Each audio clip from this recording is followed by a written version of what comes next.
So for step 1, charging the battery. Well, I've gone ahead and done that. So there is the 7.2 volt 2000 milliamp nickel metal hydride battery that I'm going to be using for all of the testing with this. So step 1 is done. So we're actually going to move right into step 2, which is checking the RC equipment. And this is a vital step because we need to make sure that the servo is in neutral before you put on all of the servo saver pieces. So I'm going to gather everything that I need for this step. I'm going to hook a bunch of this up, and then we've got to figure out which screw is needed for the servo. So I may actually do it on camera just so you can see, if you're a new person to this, so that you can understand what we're doing with this step.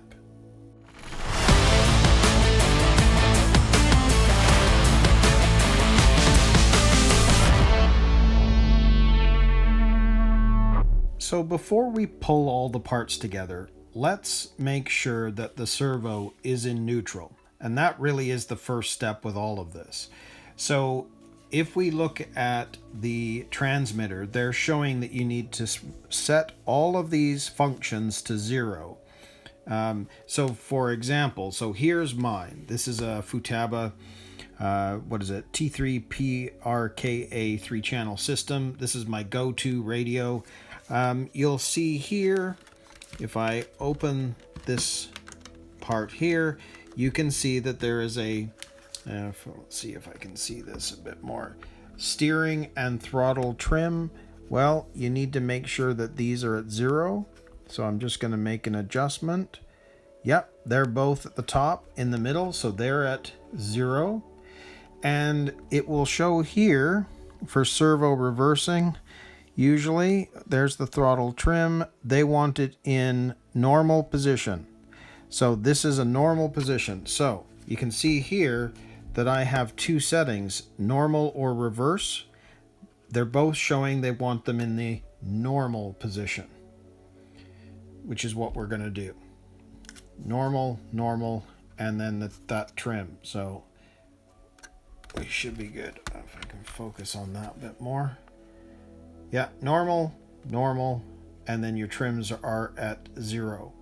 So the transmitter is set correctly. So I'll close the box back up. That just protects it. And I'm going to grab our receiver. So this is the receiver that would have come with your transmitter. And what we need to do is plug in our ESC and plug in our servo. Now, the servo comes with this servo saver on top, but we're going to end up taking that off because it's not the correct one for this kit. But what I'll show you here is that you've got 1, 2, and 3. B is usually battery. It could be for something else. 1 is for steering. So you want your steering servo to be slotted into slot 1. And this is a Hobbywing 1060 brushed ESC. That's the one that I bought for this. So what we have to do here is this one is going to go into slot 2. Now, if you get confused, because the servo, because it was a Futaba, has a little notch in the side, and you can see that there are notches in that left side. Well, on an Hobbywing 1060, there isn't a notch. So if you're looking at that going, well, which way do I put it in? Well, if you look at the way the Futaba servo is, you can see the wire markings on the top. Well, you can see it there. But there's another way that you'll notice. Notice that the steering servo has white, red, black. So white at the left, red middle, black left, or to the right. So you know that you can slide this into slot 2 because it's matching up. Red, white, black. So now we've got our ESC and our servo attached. And I'll pull this back. And what we need to do is we need to hook up our battery to our ESC. So you can just see that's going to connect just like that. And then just like anything else, what you need to do is there's an on-off switch on your ESC, we need to turn the transmitter on. So if I do that, you'll see the red light right there. And when I turn this on, you're going to notice a bit of a shimmy with the servo. So, and this is what we're waiting for. So because I'm leaving that on, and maybe I won't actually, so that you can see the spines on the motor here, I'm going to take that off because we don't need it. That is the saver that came with the servo, and it will not be used in the kit. But hold on to the screw, and you'll know why in this next little part. But there is our servo. Now here is our on-off switch to our Hobbywing 1060. Now what I'm wanting you to take a look at is, see the notches around that motor, all the sort of the splines on there? Watch what happens when I flick the switch. You should see a bit of a shimmy of the motor. Now did you see that? It might have been very subtle. I could feel it in my fingers. I'll do it one more time. Yeah, now it's in neutral. So the very first time that I flicked the switch, you could feel it in your fingers, the motor turning, and I may have blinked at the moment it spun, but I didn't quite see the shimmy. But it's very noticeable in that if I turn it back on, nothing happens. That means that this servo is in neutral and is fully ready to have the servo saver pieces attached to it. So you've got your transmitter and all of your settings to 0. So you've got normal, throttle and steering are at 0. And now by hooking everything up and turning everything on, this servo has now gone to 0, which is basically neutral. So I can now turn everything off. So I'll turn the switch on the ESC. We'll unplug our battery. And I'll turn off the transmitter, put that aside. And now for the purposes of actually building this kit now, we're going to end up taking these wires off again. We don't need them on.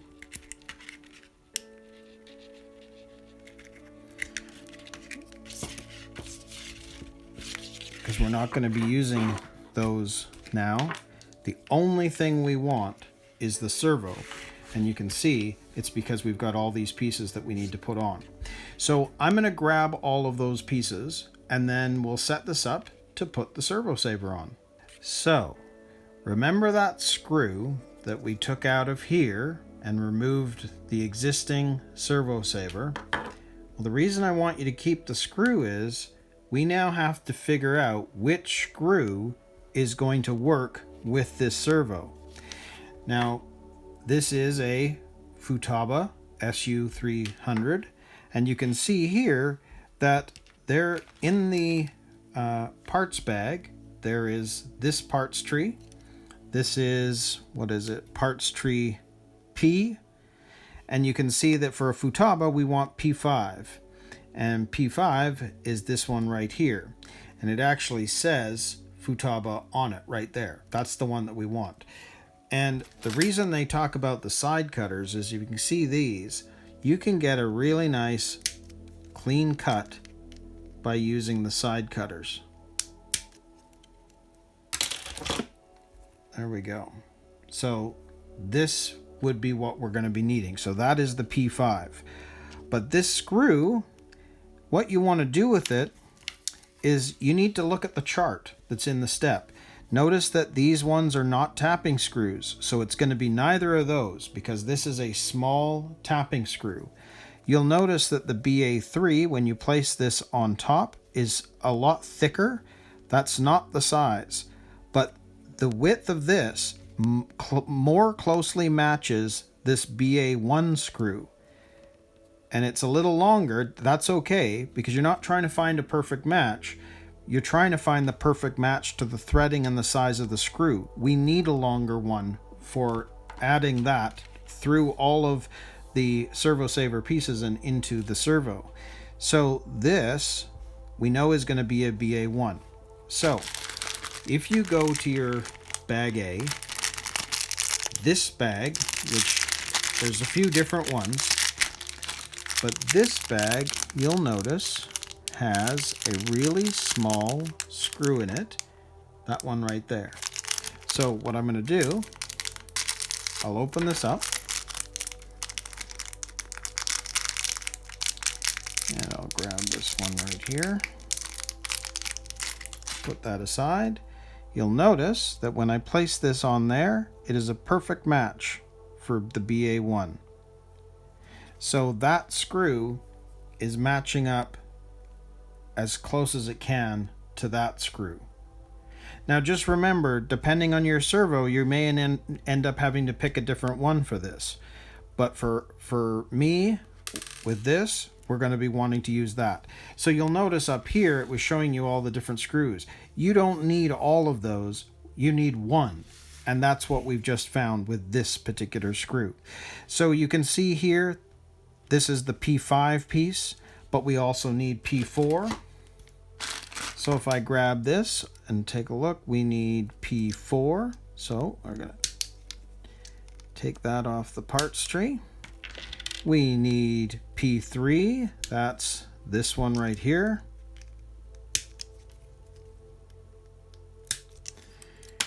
And we need P1. Now P1 is this tiny piece right here. There we go. And we've got our screw. So we don't need any more of these. These are just extra parts, and depending on your servo, you might have used a different one. So we can put that aside. So I'm just going to take a look at this, clean anything up that I think needs to be cleaned up. It's fine. That's fine. That's fine. That's fine as well. Okay, so we're ready. So there are the pieces that we need.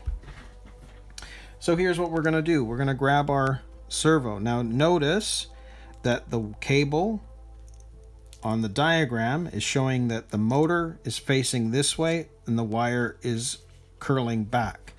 So if you see how this is all going to go, we want this piece here is going to go on first. Now notice the way that this diagram is showing, they want this to be sitting basically perpendicular to it.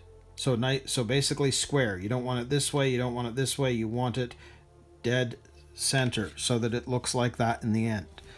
So what we're going to do is we're going to see how this is going to fit, because often the splines and what's there might not be a perfect match to being level. So you can see how this is turning to the right. If I move it one more over, it's actually pretty good. Sometimes it doesn't work out that way. It's not quite right, because notice that it's not level. It's slightly facing to the left. But if I go one over, it's too far. If I go one over the other way, it was too far. So we're going to put it there. So it's close. But we can use the trims that we were playing with earlier to do any of the fine tuning to make sure that the car tracks straight. So let's do this. We now know that there's that. We know that P4. So P4 is just going to go on top of there. You can push that on. Just like that. So it's going to look like that. And then you can see that this is going to sit on top and facing down, remember? Just like that. And then we have this P1, which is going to sit inside the servo, just like that. And of course, lastly, we have our BA1, which is going to go in there, and we're going to screw that down. Now, what I like to do is I put my thumb on, like I'm holding it like this, but I've got my thumb on the servo saver to stop the motor from turning to the right. So if we start putting this on, I'm using my thumb, this thumb, to push back as I turn this in. Now, it's a threaded shaft going, or threaded screw going into that motor. Don't over tighten. It's still very small, but what you do want to make sure of is that you do it enough that you know you've got a solid fit. And this feels really good now. So I'm happy with that. So ultimately, that is what the servo should look like by the end of that step. And that means that step 2 is complete. So we're finished with that now.